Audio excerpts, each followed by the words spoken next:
എങ്ങനെ ഇപ്പോൾ ഈ 96-ാമത്തെ വയസ്സിൽ തിരിഞ്ഞു നോക്കുമ്പോൾ ജീവിതത്തെ എങ്ങനെ കാണുന്നു? ജീവിതത്തിൽ എനിക്ക് പിന്നത്തെ കാഴ്ചപ്പാട് ഒന്നും പറയാനില്ല, മനസ്സിലായല്ലേ? ഇപ്പോൾ ഇത്ര വരെ ഞാൻ ആ പ്രവർത്തി ഇങ്ങനെ ജോലി ഇങ്ങനെ ചെയ്തുകൊണ്ടിരിക്കുന്നുണ്ട്. അത് ചെയ്തുകൊണ്ടിരിക്കുമ്പോൾ മരിച്ചോട്ടെ എന്നായി ഇപ്പം എൻ്റെ മനസ്സിലുള്ളത്. ജീവിതത്തിലെ നേട്ടങ്ങളെക്കുറിച്ചോ എന്തെങ്കിലുമൊക്കെ ഒരു കണക്കെടുപ്പ് നടത്താറുണ്ട്? അതെ, അതാ ഞാൻ ഇപ്പോൾ പറഞ്ഞ എൻ്റെ അഭിപ്രായം എന്ന് വെച്ചാൽ ഇത്ര വരെ ഈ ചെയ്ത പ്രവൃത്തിയിൽ നിന്ന് എനിക്ക് ഒരനുഗ്രഹം കിട്ടിയിട്ടുണ്ട്. എന്താ അറിയോ? കഥ പറയാണ്ടിരിക്കാൻ. അത് പറയില്ല. ഒരുപാട് ആളുകളുമായിട്ടുള്ള ബന്ധം എങ്ങനെയൊക്കെയായിരുന്നു?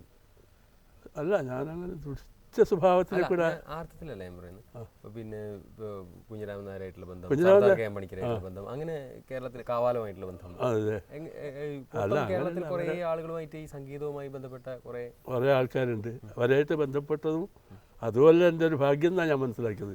എനിക്കങ്ങനെ ബന്ധപ്പെടാൻ സാധിച്ചത്. അതല്ലേ, അവരിൽ നിന്നെല്ലാം പെരുമാറ്റത്തിൽ ഒട്ടാകെ ഈശ്വരനിൽ നിന്ന് വരെ കിട്ടിയത് ഈ ഒരൊറ്റ അനുഗ്രഹമാണ്. എന്ന് വെച്ചാൽ മറ്റൊരാളൊക്കെ അത് കണ്ടിട്ടുള്ള എന്തെങ്കിലും കിട്ടണമെന്ന് വിചാരിക്കുകയല്ലേ, അങ്ങനെ ഉണ്ടാവും. മറ്റൊരാൾ തോൽപ്പിക്കാണെന്ന് വിചാരിക്കുക, അതിന് വേണ്ടിയിട്ടൊരു കളി പറയുക, അതൊന്നും ഞാൻ അതിൽ നിന്ന് എന്തോ എനിക്കങ്ങനെ തോന്നുന്നില്ല. അത് കിട്ടിയത് തന്നെയൊരു ഭാഗ്യം. അതാണ് എൻ്റെ വലിയ ഒരു അനുഭവത്തിൽ കിട്ടിയ സമ്പാദ്യം. വേറൊന്നുമില്ല. മറ്റു ജീവിതത്തിൽ കാശും ഇതൊന്നും എനിക്ക് സമ്പാദ്യമൊന്നും ഉണ്ടായില്ല. അതങ്ങനെ കഴിഞ്ഞു പോകുന്നുണ്ടെന്ന് മാത്രം. ഇപ്പോൾ പെൻഷനും കാര്യങ്ങളൊക്കെ ഉണ്ട്. പെൻഷൻ ഇത് കേന്ദ്ര ഗവൺമെൻറ് ഇങ്ങനെ ഒരു കേരള ഗവൺമെൻറ് എന്നെ കണ്ടിട്ടുമില്ല ഇതുവരെ. കേരള ഗവൺമെൻറ് നമ്മൾ കലാകാരനുമല്ല, കലാകാരനുമല്ല. അതെ അതെ. രാഷ്ട്രീയത്തിലൊക്കെ എങ്ങനെയായിരുന്നു? രാഷ്ട്രീയത്തിൽ എനിക്കൊരു സ്വാതന്ത്ര്യ സമരത്ത്, പക്ഷെ അത് അന്നത്തെ കാലത്ത് തല്ലുകൊണ്ടു പിക്കറ്റിങ് നടത്താൻ അതങ്ങനെ അവർ ചെയ്യും. ഞാൻ പിന്നെ ഒന്നാമത് എനിക്ക് പെൻഷൻ ഇല്ലാത്തത് ഈ തല്ലുകൊണ്ടത് ബാക്കിയാണ്. ജയിലിൽ കിടന്നിട്ടില്ല, ആശുപത്രിയിൽ പോയിട്ട് കിടന്നിട്ടില്ല. അതിനുള്ള രേഖ വേണ്ടേ? അതില്ലാത്തതുകൊണ്ട് അല്ല, അനുഭവം പണ്ട് അങ്ങനെയാണ്. ഗാന്ധിയിലൊക്കെ വിശ്വാസമായിരുന്നു. അയാൾ 15 വർഷം അന്നേരത്തിന് ഉടുക്കാൻ തുടങ്ങിയ കതറാണ് ഇന്നും ഉപയോഗിക്കുന്നത്. ഞാൻ പ്രസ്ഥാനത്തിൽ കൂടെ പോകുന്ന ഒരാളാണ്. അതൊന്നുമില്ല, രാഷ്ട്രീയമൊന്നും എനിക്കില്ല. ഞാൻ ആ രാഷ്ട്രീയത്തിൽ ഗാന്ധിയിൽ വിശ്വാസമുണ്ട്, ഇപ്പോഴും ഉണ്ട്. നമുക്ക് മറ്റേ ആരെയും വിശ്വസിക്കുന്നത്.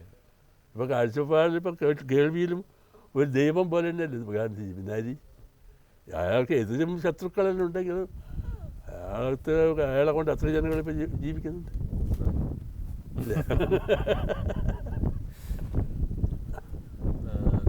പൊതുവെ പുതിയ തലമുറയെ കുറിച്ചിട്ടുള്ള മലയാള കാഴ്ചപ്പാട് എന്താണ്?